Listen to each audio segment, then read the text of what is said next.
አቶ ለይኩን በሀሳብና በጭንቀት ውስጥ ሆኖ ስላለ ልክ ፋንቱ በሌለችበት አሳቻ ሰዓት ይጠብቅና ወደ ፋንቱ ክላስ ይገባል። እሱም ክላስ ውስጥ ከገባ በኋላ አዝናለሁ ፋንቱ፣ ይሄንን በማድረጌ ተገቢ ሊሆን አይችልም። ምክንያቱም ሁላችንም ህሊና እረፍት ሲባል ይሄንን ማድረግ ደግሞ ግዴታዬ ነው ይልና እሱም ወደ ክላሷ እንደገባ ቦርሳዋን እየፈተሸ ይገኛል። ፋንትሽም በአጋጣሚ ክችን ውስጥ ነበረችና ቆይ ወደ ላይ ለምንድን ነው አቶ ለይኩን የሄደው? ወደ ላይ ደግሞ የኔ ክላስ ብቻ ነው ያለው፣ ምንድን ነው ሊያደርጋል የፈለገው ብላ እሷም የያዘችውን እቃ ታስቀምጥና ወደ ክላሷ ትሄዳለች። ክላሷን ከፍታ ስታየው አቶ ለይኩን እሷ ክላስ ውስጥ ነው። ለምን ገባክ ብላ ስትጠይቀውም እሱም በጣም ይደነግጥና ይቅርታ ፋንቱ፣ ባለፈው የደበቅሽኝን ፎቶ እሱን ፎቶ ማየት እፈልጋለሁ አሳየኝ ብሎ ይላታል። እሷ ደግሞ ምንም አይነት ፎቶ የለም፣ የሆነ ችግር ሳይፈጠር ከዚህ ውጡልኝ ትላለች። አቶ ለይኩንም እኔ ምልሽ ቅድም እኮ አንተ ብለሽ ነበረ፣ አሁን ደግሞ አንቱ አልሽኝ፣ ቆይ ለምንድን ነው ብሎ ሲላትም እሷም ደግሞ ቅድም ደንግጬ ስለነበረ ነው። ለምንድን ነው እርሶ አሁን እዚህ መጥቶ የምትፈትሹት? እኔ በምንም አጋጣሚ ቢሆን እናንተን እርሶን አላቆትም አይቾትም አላቅም ብላ ግግም ትላለች። አቶ ለይኩን ግን እርግጠኛ ነኝ አንቺ ታቂኛለሽ፣ አቅሻለሁ፣ ስምሽ ስለተቀየረ ብቻ ነው ብሎ ይላታል። እሷ ግን ምንም ነገር ፍንጭ ልትሰጠው አልፈለገችም። እንዴት ነሽ አሁን ብሎ ቢላትም እኔ አሁን ይሄው ሰላም የለኝም፣ በምን አይነት ሁኔታ ውስጥ ሆኜ እንዳያሳለፍኩ እንዳለው የዚህ ቤት ሰው ማንም እየተረዳኝ አይደለም። በቃ ወደ ጎዳና መውጣት ይሻለኛል፣ እዛው ይሻለኛል፣ ሰላሜን አገኛለሁ ትላለች።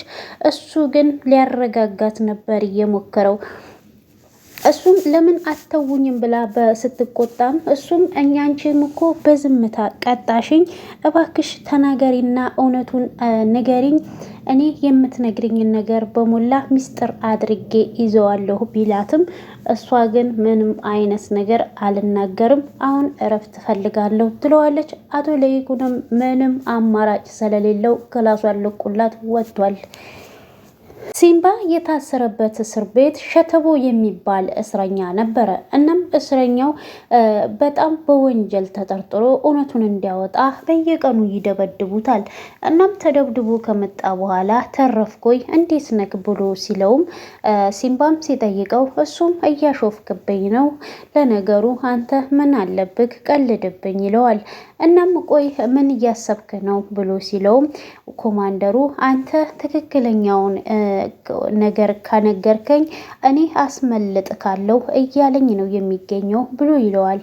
ማለት አልገባኝም ብሎ ሲለውም ስለ ዳይመንዱ ይነግረዋል። ስለ ዳይመንዱ ክብደትና ብዛትም ሲነግረው አቶ እንግዲህ የዳግም አባትም ከዛ ነገር ላይ ለመቋደስ የፈለገ ይመስላል።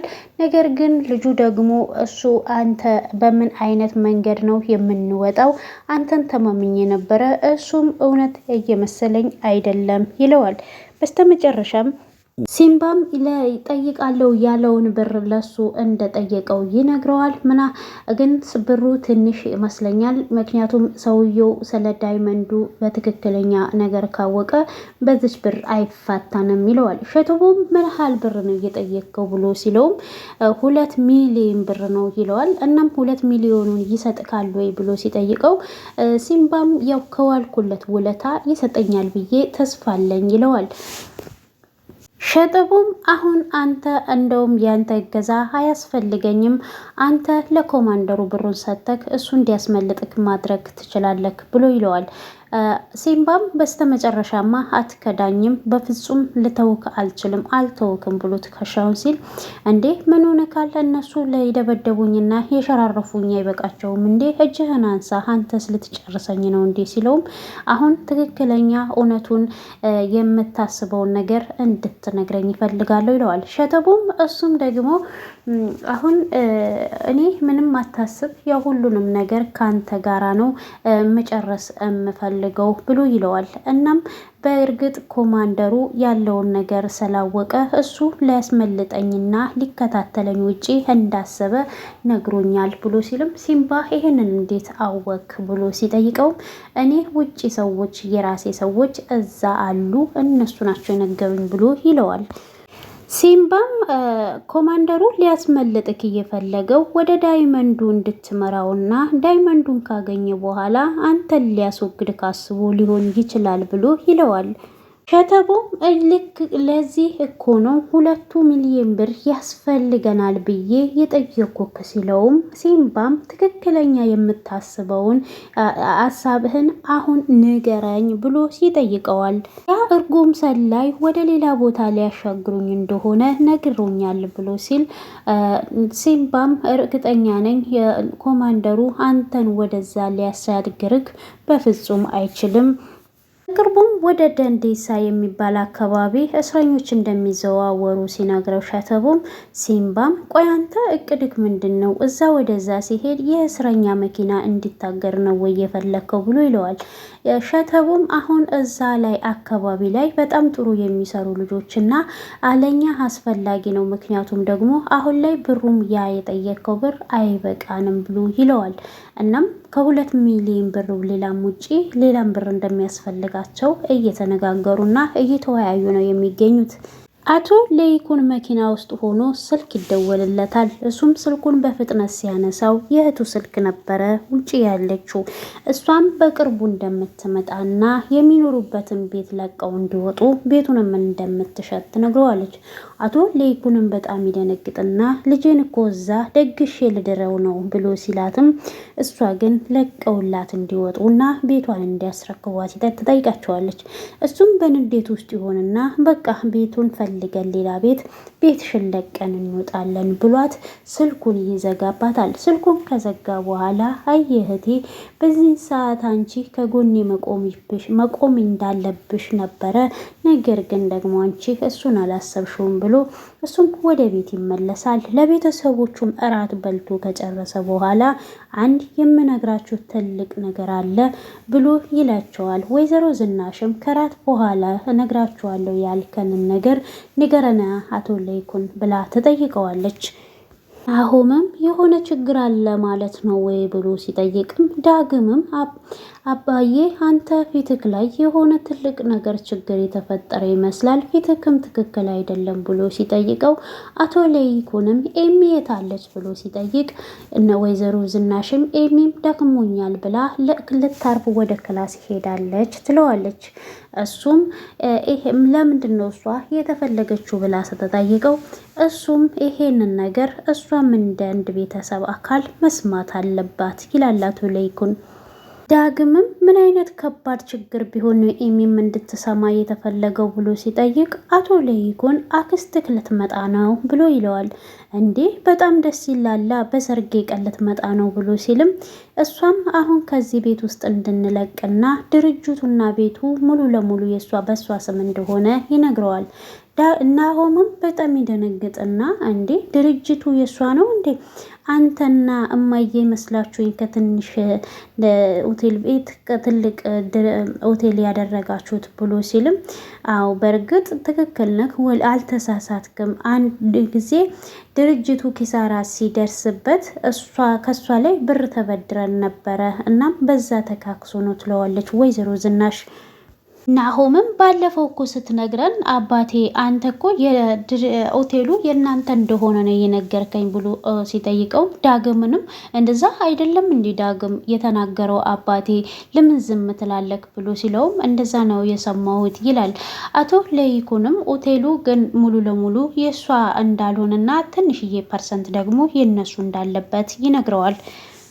አቶ ለይኩንም አዎ ከአክስት ጋራ የሆነ ስምምነት ደርሰን ነበረ፣ የሆቴሉን እዳውን ትታለን የድርጅቱን ግማሽ ፐርሰንት ከፍላ ሆቴሉ የእሷ የግሏ እንዲሆን ነገር ተስማምተን ነበር ብሎ ሲለውም፣ ሆኖም ናሆም ይሄ ግን አላስደሰተውም። መጀመሪያ ጊዜ ይሄ ሁሉ ነገር ሲከናወን እኔ ምንም ነገር አላውቅም ለምን ብሎ ሲልም፣ ዳግምም እኔም ይሄን ነገር አላውቅም፣ ነገር ግን ደግሞ ይሄ ነገር እኛን ሊበጠብጠን አይገባም አይደል እንዲጋሽ ብሎ ዳግም ይጠይቃል። ቢያንስ አሁን ድርጅቱን አትርፈናል፣ ሌላ ቤት ደግሞ ተከራይተን ከዚህ እንወጣለን ይላል አቶ ለይኩን። ናሆምም እቺ አክስቴ የምትባል ምን አይነት ጨካኝ ናት እንዴ በዚህን ጊዜ እንደዚህ ታደርጋለች ብሎ እጅግ ሲበሳጭ፣ ወይዘሮ ዝናሽም የእሷን ጭካኔማ ስትመጣ ጥግ ድረስ ታዩታላችሁ ትልና ይልቁንስ አቶ ለይኩን ለነ ናሆም የገዛህላቸውን ቤት ብላ እንደጀመረች አቶ ለይኩን እንዳትጨርሽው ይላትና ማስጠንቀቂያ ይሰጣታል። ናሆምም ምን እያልክ ነው ዳድ? ታዲያ አዲስ ቤት እያለ ሌላ ነገር ምን ልናደርግ ነው? እኔ ሲጀመር ስለተናደድኩ ነው እንዴት እንዲህ ታደርጋለች ብዬ እንጂ ሌላ ነገር ላስብ ፈልጌ አይደለም ይላል። ዳግምም ታዲያ ቤት ልንለቅ ነው ወይ ብሎ ሲል፣ አዎ አሁኑኑ ዛሬውኑ እንለቃለን ይላል ናሆም። ናሆምም ቤቱን መውሰድ እንጂ ይህንን ቤተሰብ ማፍረስ አትችልም ስትል፣ አቶ ለይኩን በጣም ይደሰቱና እኔ እንደዚህ አይነት ጀግና ቤተሰብ ስላለኝ ነገዬን እኮ እኔ የማልፈራው በእናንተ ነው ብሎ ይደሰትና ይስቃል። ናሆምም ሰርጌን የማደርገው በአዲሱ ቤት ነው ብሎ ፈገግ ሲል፣ አቶ ወይዘሮ ዝናሽም አይ ናሆም ደስታህም አዘንህም ወዲያው ነው አይደለም ወይ ብላ ስትለው፣ ታዲያ ምን ላድርግ ብለሽ ነው? እኔ አሁን የማስበው ስለ ሰርጌ ነው እንጂ ስለ ኮተታ ኮተትና ስለ ድንጋይ አላስብም ይላታል። እናም አሁን ሞቅ እናድርገው ይልና አምራሽ ሸገኑ እያለ እንግዲህ እየዘፈነ ደስ ይላል። እራቱም የመጨረሻ እራት ነው የዚህ ቤት እየተባባሉ እየተወያዩና በደስታ ሀሳባቸውን ይቋጫሉ። ኑሐሚንና ናሆም አንድ ላይ ተቀምጠው፣ ቆይ እኔ የምልክ ናሆም ዛሬ ቤቱን ለቀው ሊወጡ ነው እያልከኝ ነው ወይ ብላ ስትለው፣ አዎ አክስቴ በጣም መጥፎና ቁጡ ናት፣ ዛሬ ቤቱንምና ሆቴሉን አዘጋጅተህ ጠብቀኝ ብላለች ብሎ ይላታል። እሷም እንግዲህ ያ ጠንካራ ቤተሰብ ምንም አይበግረውም ስትላትም፣ ሁሉም ነገር ከዜሮ ጀምሮ መነሳት እንችላለን ትለዋለች። እሱም እኔና አንቺ ከተጋባን በኋላ በአዲሱ ቤታችን ሁላችንም አንድ ላይ ተሰብስበን እንኖራለን ሲላትም፣ እኔ የሁል ጊዜ ምኞቴ ነው የምፈልገው እሱን ነው። እናም ያ ጠንካራ ቤተሰብ ምንም አይበግረውም ብላ ትለዋለች። እሱም ቆይ አሁንም ያ ቤተሰብ እያልሽ ነው እንዴ የምታወሪው ብሎ ሲላትም፣ ይቅርታ ናሆሜ ቤተሰቦቻችን ለማለት ፈልጌ ነው ትለዋለች።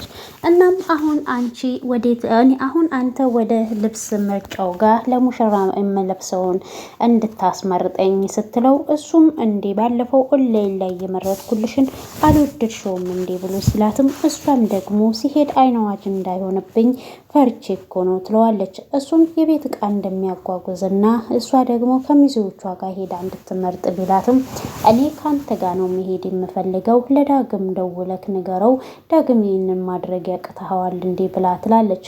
እሺ ብሎ እሱም ለዳግም ሲደውልለት፣ ዳግምም ደግሞ ማረሚያም ቤት አባቱ ጋር ሄዷል። ምን ታደርጋለህ ሲለውም፣ ናሆም አባቴን ልጠይቅ ነው ሲለው፣ ናሆምም ውይ በጣም ይቅርታ አባትህ መታሰሩን እኮ ረስቼዋለሁ ይልና ስልኩን ይዘጋል። እናም በስተመጨረሻ እኛም እኮ አቤት ረሳ ነው አይደለ አባቱም ሁለት አቢሶንን እኮ ሲላት ስትለውም፣ እኛም እንግዲህ ከተጋባም በኋላ ሄደን እንጠይቀዋለን ማለቴ ምርቃታቸውን ለማግኘት ስትል እንሄዳለን ይልና ናሆም ማለት የልጅ ሚስት ነቀጡ እንዳይሉ ፈርቼ ነው ይልና እንግዲህ ተያይዘው ወደ ልብስ መምረጫው ጋር ይሄዳሉ። ዳግምም አባቱን ሊጠይቀው ከሄደ በኋላ አባቱን ካገኘው በኋላ አባቴ እንዴት ነክ ብሎ ሲለውም፣ ልጄ ደህና ነኝ ብዬ ልዋሽክ አልፈልግም ይለዋል።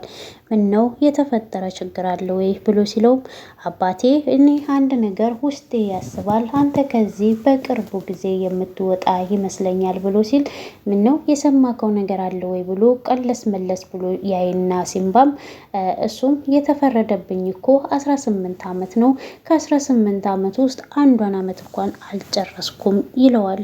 ዳግምም አላውቅም ብቻ ደመነፍሴ እየነገረኝ ነው ሲል ማለት የምታውቀውና የሰማከው ነገር አለ ወይ ማለቴ እና አቶ ለይኩን የጠየቁትን ነገር ነግሮህ ነበር እንዲህ ሲለው ዳግም እጅግ ይደነግጥና ጋሼን ምን ጠይቀው ነበረ ብሎ ይለዋል። ሲምባ ምንም አልነገረክም ወይ አቶ ለይኩን ሲለው ዳግምም ምንም እንዳልሰማና ምንም እንዳላወቀ ሲነግረው አቶ ሲምባም እንግዲህ አቶ ለይኩን 2 ሚሊዮን ብር እንደጠየቀውና ከዚህ እስር ቤት እንዲወጣ እንደፈለገ የሚያስወጣውንም ሰዎች እንዳገኘ ሲነግረው አባቴ ቆይ እኔ ያልገባኝ ነገር እዚህ እስር ቤት ውስጥ ስትቀመጥ አይምሮክን የነካው ነገር አለ ወይ ብሎ ዳግም እጅግ ግራ ተጋብቷል።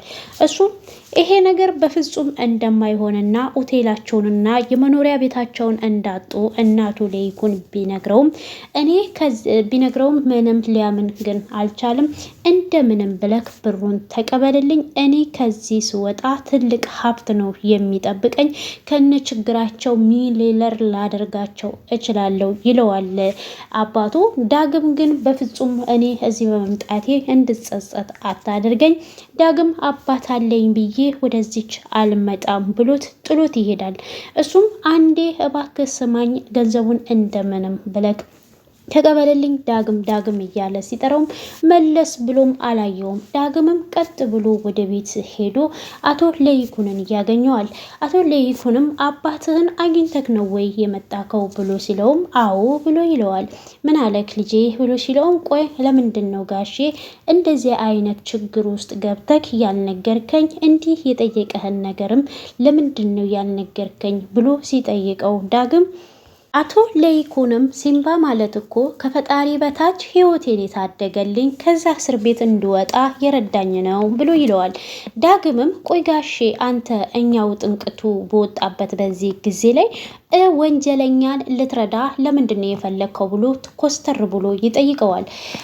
አምራን ከዶክተሩ ጋር ተገናኝታ እሱ ግራ የገባው ነገር አሁን እሷስ እያታለለችኝ ብትሆን እንዴት ነው የማውቀው? በራሴ መፈተሽ አለብኝ ብሎ እየፈተሻት ይገኛል።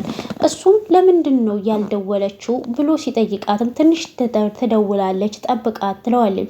እሱም ዝም ካላትና በሀሳብ ውስጥ ጭልጥ ብሎ ሲሄድ ቆይ አንተ አሁንም አላመንከኝም እንዴ ብላ ስትለው እኔ አምራን አሁን ብሩን ላስገባላችሁና ቪዲዮውን ስጭኝ፣ በእርግጥ እናንተ የጠየቃችሁኝ ብር ከምሰራው አንጻር እጅግ በጣም ትንሽ ነው ብሎ ይላታል።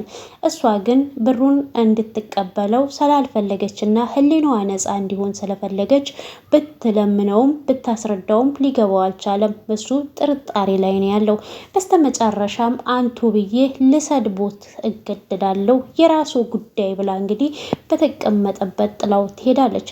እሱም በጣም ወይኔ በቃ በዚህን ሰዓት እንደዚህ መናቂ ብሎ ካስ እያሰበ ያለ ናሆም ስልክ ይደውልለታል። ዛሬ እኮ የሙሽራ ልብሳችንን የምንመርጥበት ነው የት ነክ ብሎ ሲለውም እሱ ዛሬ እንደማይችልና ጥሩ ስሜት ላይ እንዳልሆነ ከይቅርታ ጋር ሌላ ሙዚየም መፈለግ እንዳለበት ለናሆም ያስረዳዋል። ከዛን በስተመጨረሻም ስልኩን ይዘጋል።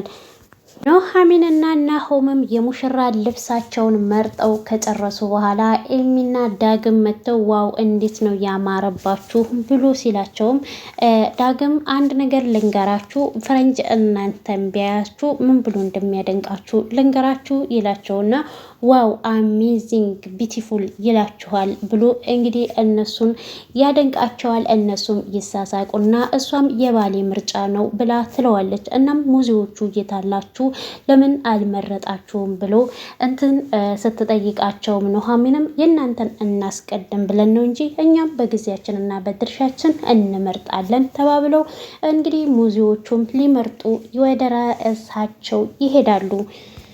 ጩና መንገድ ላይ ስትሄድ አምራን ታገኛትና አንዲሁ ጠፍተሽ የምትቀሪ መስሎች ነው? አሁን አገኘውሽ፣ ቪዲዮን አምጪ ስትላት የምን ቪዲዮ ነው የምሰጥሽ ዞር በይ ብላ ትላታለች። እሷም አምራን ትይዛትና አይካልሽ ለፖሊስ ነው አሳልፌ የምሰጥሽ ስትላት እሷም እንግዲህ ጩና በቴስታ ስትመታት አምራን ይነስራታል። አምራን እየነሰራት ቁጭ ባለችበት ጩና ታለቅሳለች። ቆይ እኔን ማን ነው የሚረዳኝ? ሁሉም ሰው እኔን አይረዳም። የፊት ፊቴን እንጂ ኋላዬን ማንም አያውቅም፣ ውስጤን ማንም አያውቅም ትላለች። አምራን ትደነግጥና ቆይ ባንዴ ምንድነው የቀየረሽ ምንድነው የሆንሽው ብላ ስትጠይቃትም እሷም ይህንን ሌብነት የሰረቀችበትን ምክንያት በጣም ብሩ እንደሚያስፈልጋት 600 ሺህ ብር ትነግራታለች። ምክንያትሽ ስትላት አንድ እህቷ በባሏ ተደብድባ እሷ ያስተማረቻት ዋጋ የከፈለችላት እህቷ የአካል ጉዳት ደርሶባት መንቀሳቀስም እንደማትችልና እኔ ላሳይሽ ብላ ይዛት ትሄዳለች። ይዛት ሄዳም በጣም የምታሳዝን እንግዲህ የምታበላትና የምታጠጣት ሁሉ አታ መንገድ ላይም ድረስ ጎዳና ላይ ይዛት እንደወጣች ትነግራታለች። የሰራተኛም ከፍላም የቤት ኪራይም ከፍላም የምታስተዳድራት እሷ ናት። ዶክተሮች 600 ሺህ ብር ካገኘች እንደምትድን ነግረውኝ ነው ለዛ ነው ብላ ቪዲዮን አምጥታ ትሰጣታለች። ከሪች ጋር መቀያየሟ በጣም አሳዝኗትና በጣም አዝና ትገኛለች። እናም ይሄንን ስታይ አምራን በጣም ትደነግጥና ለካ ወደሽ አይደለም ይሄ ሁሉ ህይወት ያሳለፍሽው አንቺ ነሽ። እናም ሁላችንም ይሄንን ታሪክ አሳልፈናል ትላለች። በተለየ በወንድ ስለተደበደበችና መከራ ስለደረሰባት አምራን በጣም ነው ያዘነችው። የልጅቷ ባል አሁን ሀብታም ሴት አግብቶ ተደላቆ ነው የሚኖረው። ጩና ግን ባገኘው ሰዓት እበቀለዋለሁ ብዬ እያሰብኩ ነው፣ መቼም አይቀርለትም ትላታለች። እንግዲህ አምራንም ይሄንን ባየችበት ሰዓት በጣም አዝና የቀረውንም ቪዲዮ አምጥታ ሰጣት ትገኛለች። ለዶክተሩም በሞላ ሁሉንም ነገር እንደምትነግረውና እንደምትታከም ትነግራታለች። ግን መጨረሻ ፊቷ ላይ ንግግሯ ሁሉ ተስፋ መቁረጥ ነውና ለምንድን ነው ተስፋ የምትቆርጩ ብላ ስትላትም አሁን ላይ ምንም እንግዲህ ተስፋ እየታየኝ አይደለም ትላታለች። እናም አሁን ለኔ ተስፋ እየሰጠሽኝ ተስፋማ እንዲኖርሽ ነው የምፈልገው፣ ሁሉም ነገር ይስተካከላል፣ ከሪችም ጋር ትታረቂያለሽ ብላት እዚህ የተሳሳቁ መጨረሻው ይሄን ይመስላል። አቶ እነ ኑሐሚንና ናሆምም ልብስሽን ለብሰሽ ሳይው የሰርግሽን እንዴት ነው ያማረብሽ፣ እንዲህ የሰርጉለት ሳይደርስ ያማረብሽ፣ የሰርጉለትስ እንዴት ነው የሚያምርብሽ ሲላት እሷ ግን በጣም እንደወደደችውና አንድ ያሳሰባት ነገር ቢኖርም ሙዚዎቹ ያለመሰባሰባቸው ነው። እሷ ከተማ ውስጥ ብዙም ስላልኖረች ብዙ ሰውም አታውቅም። እናም አንዷ እህቷ ናት፣ አንዷም ኤሚ ናት። ሁለት ብቻ በሙዚዎች ልሞሸር ነው ወይ ስትለው እንግዲህ በተገኘው ትሞሸር ያለሽ ምንም አታስቢ፣ እኔ አንድ ነገር ልጠይቅሽ ብሎ ሲላትም አባዬ የሰጠን ቤትን ሁላችንም ተሰብስበን ልንኖር ነው፣ እዛ ካልተመቸሽ ሌላ ቤት ተከራይተን ቢሆን ገዝተን እንወጣለን ብሎ ሲላትም እሷ ግን አብራ መኖርንና ከልጆቻቸውም ከአያቶቻቸው ጋር አብረው እንደሚያድጉ ደስተኛ ሆና እንደምትኖር ትነግረዋለች። እሱም በጣም ደስ ይለዋል። አቶ ለይኩንም እንግዲህ በጣም ሀሳብና ጭንቀት የሆነበት ነገር ቢኖርም የፋንትሽ ነገር ነው። እሷ በተኛችበት ሌሊት ይሄድና ድንገት ፋንቱም አይታው ደንቅጣ ትነሳለች። እንዴ ምን ልትሆኑ ነው በዚህ በሌሊት የመጡ እርሶ ብላ ስትለውም አሁን ማንነትሽን አውቃለሁ፣ የትናንትና ፋንቱ የዛሬዋ ፋንቱ የትናንት ትሮንጎ ዛሬ ደግሞ የልጄ ናሆም እናት ነሽ ብሎ ሲላትም አይደለሁም ብላ ብታንገራግርም በስተመጨረሻ አሁን አንቺ ያው ቆንጅናሽ ነው ያለው ትንሽ አረጀሽ እንጂ ብሎ ሲላትም እሷም የእውነት ትናንትናዋ ቆንጆ ነኝ እንደ ትናንት ቆንጆ ነኝ ስትለው አዎ ይላታል። እናም ትዳሩን እንዳትበጠብጥበት ነው ያንን ስሟን የደበቀችው እንደዛ ብላ ስትነግረው ያንቺ ታዲያ አንቺ ደብቀሽ አንቺ ለትዳራችን አስበሽ አንቺ እየተሰቃየሽ መኖር አለብሽ ወይ ብሎ ይላታል። እንግዲህ በሚያሳዝን ሁኔታ ሁለቱ እያወሩ እያለ ሊቀቅፍ አድርጎ ሊስማት ሲል ድንገት በሩ ተከፍቶ ነበረ ድራማው የተጠናቀቀው።